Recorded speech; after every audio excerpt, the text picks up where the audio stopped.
Welcome to another episode of my Gamer Husband podcast. In this conversation with my husband, we are going to be sharing the Filipino American values that our family is going to abide by. Our children are not our retirement plan. Oh man.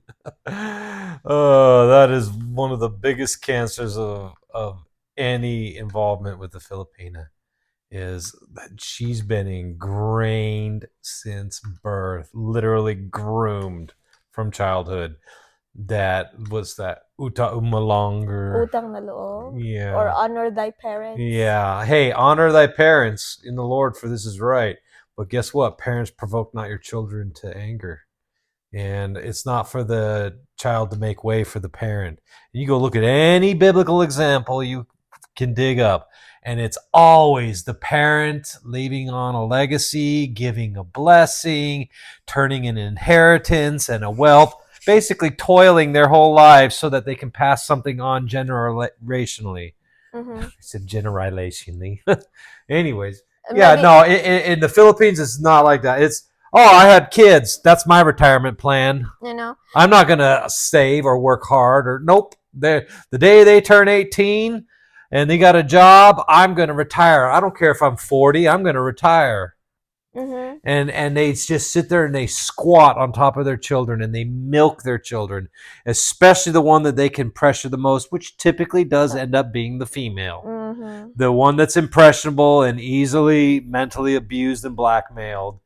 They send that daughter out to go work, and then magically the brother ends up losing his job or quitting because reasons. The sister, and the the younger entitlement mindset, though. Oh, that's yeah. the thing. That's just Yeah. I could go on, but anyways, yeah, our children are not our retirement program. Period. Yes. If I have to make sacrifices and cut back and save to make sure that I die debt free, mm-hmm. and they don't have to do anything other than walk into the assets that I leave behind for them, investments, whatever, home, property, real estate, you name it.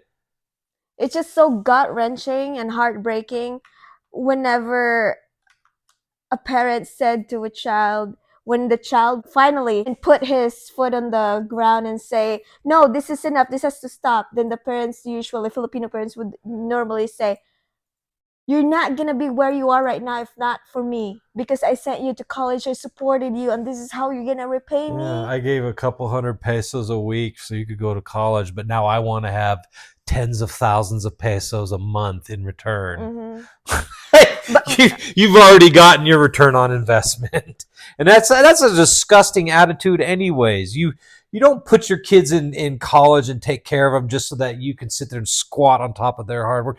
You want to be giving them a spring-loaded rocket start into life. And also, but to expect to get most of what your child is earning when that child is also have to take care of herself or himself, that's, to all of the breadwinners listening to this podcast, I hope that you're gonna build a spine from listening to this podcast. I know it will take a little more than this podcast because you're overcoming a lifetime of being groomed to believe that you are there to be the provider for your parents. And I'm old and I want to retire. Okay, fine, but oh wait, now I want you to build me a house. Now I want you to buy me these clothes. Oh, I need the house to have all the new appliances and furnishings.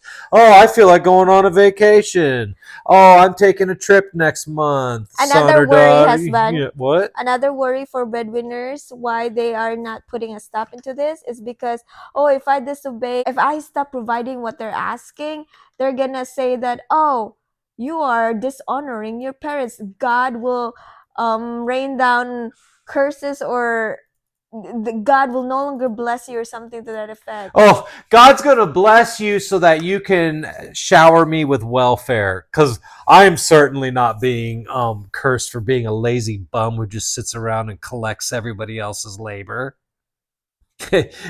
You're the one who's cursed in the eyes of God. And that doesn't mean if your parents are unable or whatever, fine. Help your family. Don't turn your Yeah. back on your family. But I mean, for But there's a asking, yes, limitation for to it. asking for too much though, like beyond the needs. That's just I because want to have luxury items and be yeah. showered with all the fine pamperments in life. Like, no.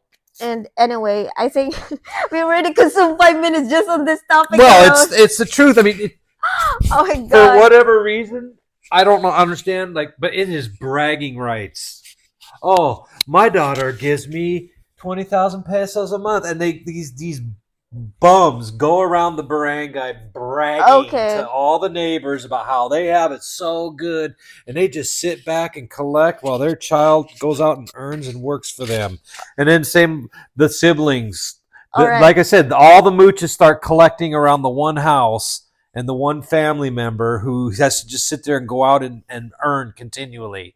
It's a never-ending money sink. All right. And I guess we have made our point. Oh, Let's let the move. bashers come on. I welcome you. All right. Now, on the flip side of that, we're not gonna adapt the when you're 18, you're out of the door mindset of Americans. No, I'm not. I'm not there to squat on top of my kids, but I'm also not there to try to suppress and hold them back or leave them at a disadvantage. Everything that we do Is for their yes, yeah. to set them up for success. And if it means helping them out so that I can accelerate their head start on life, absolutely, of course. Yep. Not I want to clutch as much as I can and hang on to it for myself. And my kid came to me for help. I'm like, nope, I'm not going to help you. Or you're 18, you're on your own. Or here's $100 because your belly was empty and you were hungry, but I wrote it down in a book and it's all added up. And then years later, I present you with the bill for all the times that I gave you grocery money or whatever. What a disgusting thing to do to your own child. The one Filipino value that we are definitely gonna adopt is being family-centric. Mommy puts her family and the family's needs ahead of herself and her own needs. Yeah, I mean, I'll give that to the Philippine culture. Is they're very, very, very family centric, for sure. Probably a lot of it does tie into my earlier rant about parasitic parents, but I'll definitely say that when it comes to cultural or strong family ties, I don't think it gets much stronger than what's presented here with the Filipino family, for sure. Okay. So I exhibit that quality, honey, because Absolutely. Yeah. one person commented on my video like, "Oh, disgusting! You're already westernized. Don't lose your traditional values." I did not lose my traditional values. No, not at all. The ones that are worthy to be kept, I have it still. Yeah, you kick the bad habits to the curb. That's a strong Filipino trait is being incredibly family centric. So I'll take that as an adoption. Like I said, it's a hybrid blend. I cannot say to 100% that yes, this is a value that only Filipino moms exhibit, because I cannot discredit Americans because I have not been really exposed to a lot of Americans, but according to the people here, I mean, commenting on my video, and according to my husband, a lot of American moms are more into me first. Mommy needs her me time. Yeah. I need to being a mother's the hardest job in the world. You don't know what it's like raising children. Like you don't. Your husband goes out and works. You stay at home. Yeah, you got to cook or clean or change a diaper or whatever, but you're playing with children. This is just stop it. So you're bashing stay-at-home mom? I'm not bashing stay-at-home moms. I'm bashing people that claim that it's the hardest job on the planet. No, it's not. Try. Well, try doing it while working from home. Full-time. As a full-time industry professional. and still managing to keep up with the household and the kids, and a husband who doesn't like mowing the lawn or anything, Oh. doing yard or Okay. And the next value that we're gonna adapt this time from the American culture is the thirst for knowledge.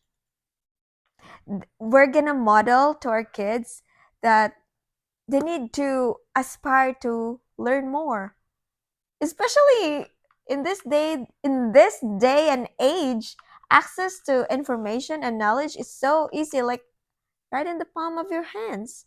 And I noticed that for most Filipinos, like after formal education, if you're lucky, college education, it's like it just stops. yeah. That internet access device that you carry around everywhere, it's for more than just Facebook. Just letting you know. Or for mating or finding a mate. Oh, you're talking about your brother. Yeah, that's all he uses. Oh. He's got unlimited internet access, but his phone is only for getting pee pee wet. That's it. That's how useless he is. He could be accessing all kinds of knowledge and studying and learning, Mm-hmm. whether it's free school, Khan Academy or whatever, certifications, better understanding of his career path, that job they want. Oh no, no, I'm not gonna. I'm not going to learn about networking and laying infrastructure. Nope, I'm just going to dig ditches my whole life. But sister, you pay for my sponsorship to move to Japan. Anyway, so yeah, when I moved here in the US, it was a good surprise actually that, oh, people here are not, I mean, this person that I encounter is not an engineer, but wait, he can fix a car? He can fix a fridge? Oh, the garage is full of tools. And if they encounter something or if something broke in the house, their automatic mindset or thinking is that, can I fix it myself for less? Well, in the Philippines, if something broke, it's automatic. It's like, oh, call so and so to fix this. And so and so isn't going to come do it out of the goodness of their heart. It's what you're going to pay me pesos. I'm never mind that I'm sitting around the Nipa hut not doing anything anyways. But you could be taking away from me working. Like, no, you're not. You're just sitting around picking your ass. But I was actually contemplating about that though, honey. Like, why is it that Filipinos are like that? Like, just automatically gives up. Like, I cannot do this. Is it because financially they couldn't afford the tools necessary to perform the job? No, Or I think a big factor is just going to be a simple mindset and a low IQ factor. Well, it's true. Like I said, it doesn't dawn on your brother that there's an my brother. internet at his fingertips and a wealth of unlimited knowledge. Mm-hmm. Nope, I gotta watch the latest basketball game. You're constantly wanting to put on a hustle and do this and do that and plans,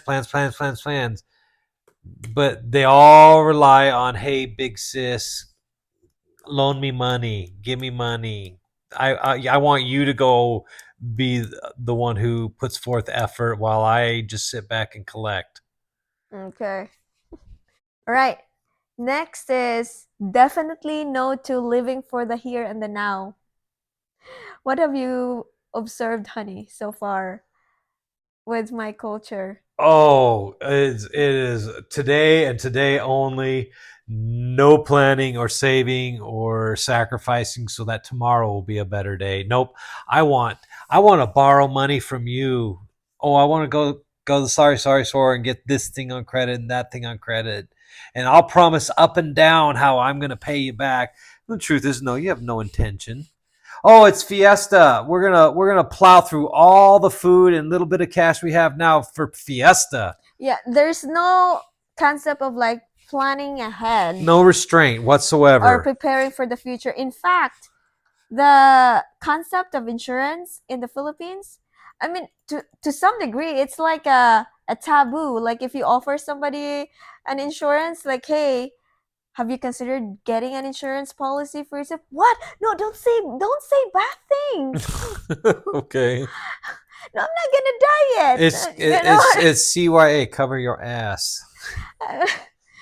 So yeah, or setting aside for retirement. It's like, why would I set aside for my retirement? When I can have two lechons at this wedding today instead of putting the $400 for the pig into a fund or something else. Although there are some Americans who are guilty of this, Oh like yeah, not setting money Americans for are huge retirement. on credit debt. Oh, Yeah. my retirement plan is my social security check. Oh, But if you great. compare the percentage of Americans setting aside for retirement versus the Philippines, oh, by a landslide. Landslide, yeah. Yeah, Americans are more financially literate compared to the Philippines. And that's just what I have observed, especially for people in the province, honey. Yeah. In the Philippines, living in the province. It's like Jesus said, the poor you will always have among you. Well, it's the truth. Don't pity the poor. They're there because they're stupid.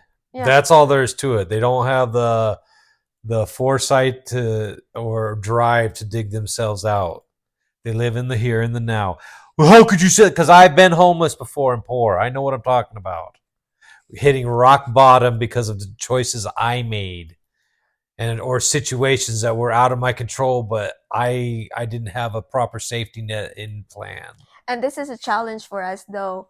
Like, how are we gonna model this to our kids? How are we gonna teach our kids? Well, it has to be by example. Yeah. You can't demand do better than me when you're not trying to do better yourself. But definitely it's a challenge because, like they said, generational wealth normally is gone after grandkids.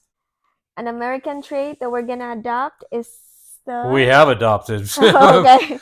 We put our money where our mouth is on that one.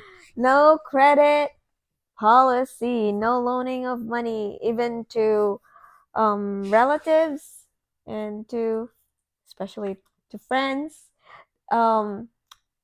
Shocker, when your Filipina gets here in the US, she would receive lots of the tears will come pouring on for sure.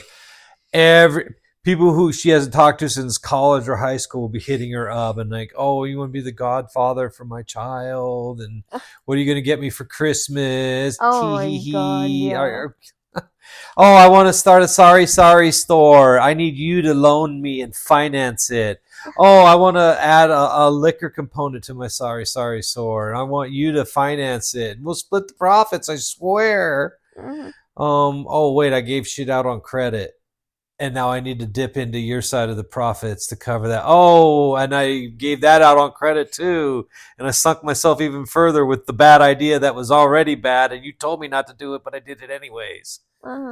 And then I kept doubling and tripling down, and oh, you're just adopting this no credit policy because you have the upper hand. Yeah. I don't go to you and borrow credit. I don't go to other people and borrow credit. I don't go to a bank and say, hey, I want to start a business and give me a line of credit to start my business. What's actually sad about this, honey, is most of Filipinos would go for credit for the things that they should have planned for it. For example, utilities. You know that your electricity is gonna bill you, or electric company would bill you at the, for example, 5th of the month. You know that it's coming. But hey, some Filipinos, they would have this mindset, oh, I don't have to set aside money because I will just go to my neighbor or to my sister and or pour to on my a big friend, sorry story. and then I'll just borrow money so I can pay for that bill. And then they're going to be hounding me for the debt, and I'm just going to somehow magically dodge them for weeks or months. Yeah, that's one of the toxic traits of Filipino. Oh, I want to live for the here and the now, but I want other people to worry for the things that I should have, prioritize my money for. I want you to pay for my mistakes. I want you to have accountability and responsibility. Oh, my brother. He enjoyed his money on the fiesta, and then a few days later, Dad, can you help me for this job requirement? Can you pay for this? Oh, what? You would need money for your job requirement, but you already spent your money for Fiesta. fiesta for drinking? Oh, but Dad, I really need this document because if I can't, if I, they would try to guilt you. Yeah, Like, well, if you don't help me, you're such a bad person for not to. and you're a bad person for asking and expecting that I'm going to cover it when you were out drinking and smoking and carousing and dancing at the club or whatever, the fiesta party. You were partaking and blowing the money when you should have set that money aside for the upcoming. It's not like it came out of the blue. You knew in 3 days I got to pay this bill and it's going to cost me X thousand pesos. Mm-hmm. But you instead use those pesos to piss off. Yeah, and So shame on you. Your shaming language isn't going to work on me. You hear? Have a little dose of accountability and responsibility for your actions. saying no to people does not always mean that you're a bad person for saying no. Doesn't always, because That's sometimes just a saying, standard Filipino yeah, shaming sometimes tactic. saying no is the way of expressing your love. Because if you don't put a stop to that kind of attitude, when will that person learn? You I don't know? do it to express love. I do. Hey, you're a bum. You gonna deal with it. Because sometimes husband, you would think like, oh, it's just 500 pesos. What's ten It's dollars the for me? principle that That, they see, literally goofed off days prior, and they exactly. had no intent of saving the money or setting it aside because they knew that all they were just going to lean on you and pour on the tears. Mm-hmm. Exactly. So, so that's Oh, why. I quit my job. Arlene, can you float me a 250,000 pesos so I can build a house And and then start a piggery? I quit my job just a few months prior, though. it's just what, $4,000 Uh, for you. You're earning millions of pesos so, annually anyway, so it's nothing for you.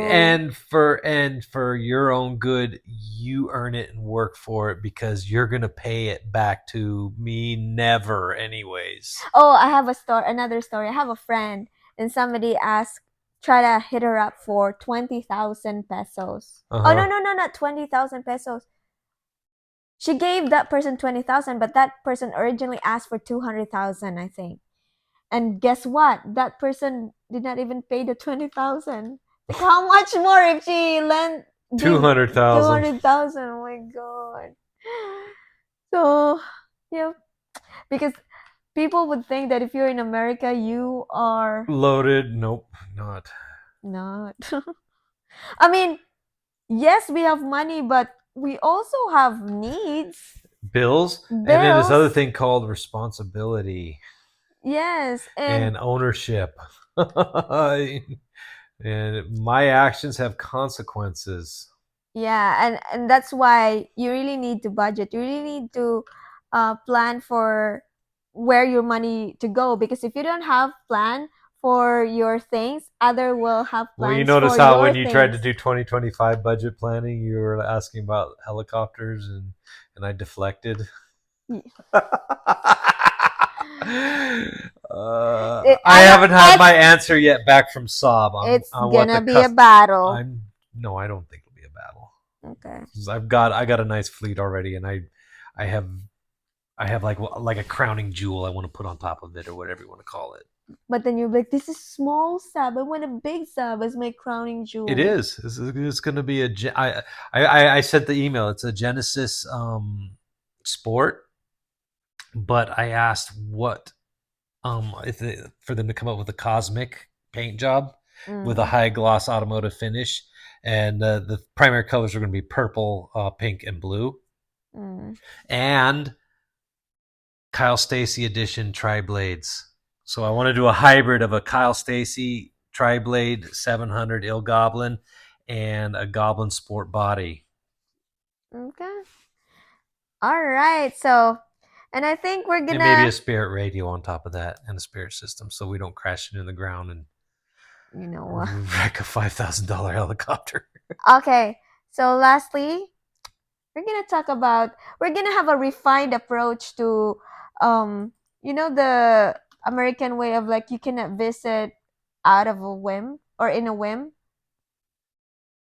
I would not do that for my kids though. My Oh, I get doors it. are always Yeah, open for I my get that. kids. I mean, At first I did not get the like get it like, oh, I need to like ask somebody if I can visit or not. But now, boundaries and privacy. yeah, Yeah. but now that I am busy, and I of course you're gonna be like ashamed to when somebody drops a visit and then your house is total mess.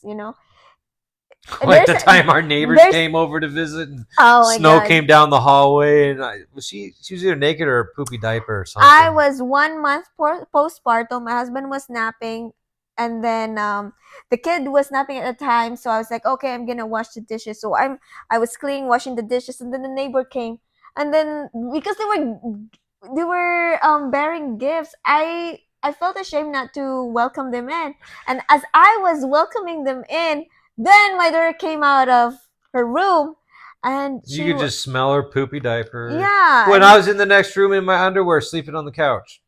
So I'm not going to go talk to the neighbors. I'm trapped on the other side of the house. Anyways.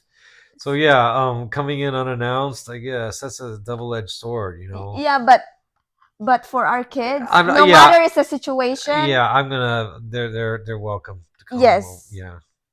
I don't want them to Oh, feel. you can come into my house, but I'm charging you rent to stay here. Oh Like, gee. oh, geez, it's an empty room, And I and don't. I'm not using that empty room. So yeah, if they need to sleep on it, go ahead and sleep on it. Yeah, It's a bed.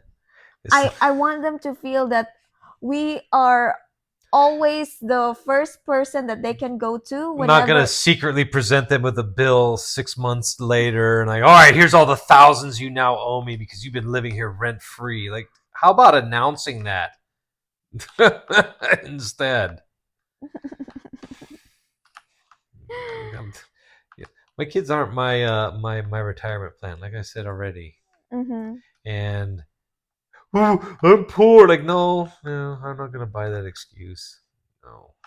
Or if, for example, they are encounter, I mean, if they are in the middle of a crisis or problem, that I want them to feel like welcome, like anytime to go to mommy and daddy and talk to whatever they are experiencing, Yeah. you know, not to try to deal it by themselves because they're scared that they're gonna be interrupting mommy and daddy time, right? Yeah. Our door is open for our kids.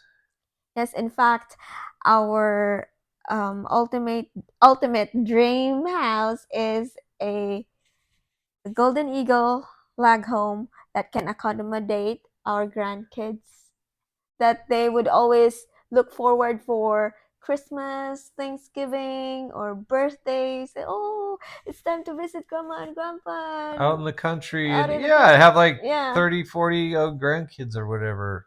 Oh my god. That would be awesome. So what you're saying is you need to have Oh a boy. I think we have to end this podcast now, honey. It's been a very long podcast Okay. already. Anyways, guys, thank you so much for tuning in to our podcast today.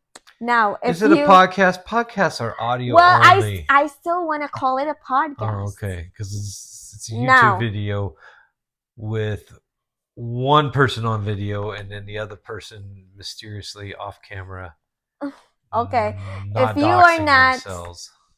if you are not aware yet, I have actually activated my channel membership recently. So if you wanna show your love and support, Okay. be a member. There are some perks. Maybe you want those perks. I would greatly appreciate it. Or you can give this video a thumbs up if you find it helpful or if you found value in it. Trust me, it's not going to buy the Golden Eagle log Or share this to your friends. home. Anyway, guys, it has been a pleasure to be visiting with all of you today. I hope you're gonna visit with us in the comment section, and we hope to see you again next time. Have a great day.